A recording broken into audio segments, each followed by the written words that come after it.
ঘটনা নিন্দনীয় এবং এইসব ঘটনার সাথে যারা জড়িত থাকে তাদের বিচার করা উচিত। আসলে আগের ঘটনাগুলো যদি বিচার হতো তাহলে পরবর্তী কোনো ঘটনা ঘটতো না। আপনারা জানেন যে এই দেশে অনেক ঘটনাই ঘটে, কিন্তু এই ঘটনাগুলি বিচার হয় না। আমরা আজকে সাংবাদিক সমাজ ঐক্যবদ্ধ। আমরা চাই যে এই ঘটনার প্রথম হলো এবং গ্যাংস্টারের ঘটনার সাথে যারা জড়িত এবং এর আগে যারা আমার দেশ পুরানো, দৈনিক রাজনীতি পুরানো যা বা অন্যান্য পত্রিকার সাথে যারা এই ধরনের ঘটনায় জড়িত ছিল তাদেরও বিচার করা হোক।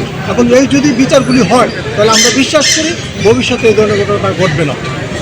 যে চতুর্থ স্তম্ভ সেটিকে যাতে কোনোভাবে বাধাগ্রস্ত করা না হয় সেদিকে সদস্য সরকার যারাই ক্ষমতা থাকুক তাদের উপরে যেন আক্রমণ না হয়, আমরা স্বাধীনভাবে যেন কথা বলতে পারি, আমরা স্বাধীনভাবে যেন লিখতে পারি, এইসব ঘটনার যেন কখনো পুনরাবৃত্তি না ঘটে সেটি চাই।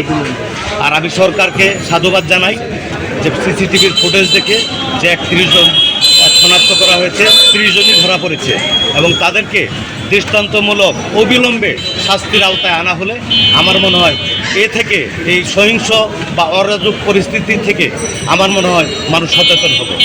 আমি চাই তাদের দৃষ্টান্তমূলক শাস্তি হোক এবং সংবাদপত্র সহ যে কোনো প্রতিষ্ঠানে আমি ব্যক্তিগতভাবে এই যে কোনো হামলার তীব্র নিন্দা জানাই। এটি একটি পূর্ব পরিকল্পিত ঘটনা। এর পেছনে যারা আছে তাদেরকে খুঁজে বের করে সবার জনসম্মুখে নিয়ে আসতে হবে এবং ভবিষ্যতে টার্গেট করে কোনো গণমাধ্যমকে যেন এই ধরনের আক্রমণের শিকার হতে না হয় তার জন্য আগে থেকে প্রশাসন এবং সরকার সর্বাত্মকভাবে ব্যবস্থা নেবে, এমনটি আমরা দাবি করছি।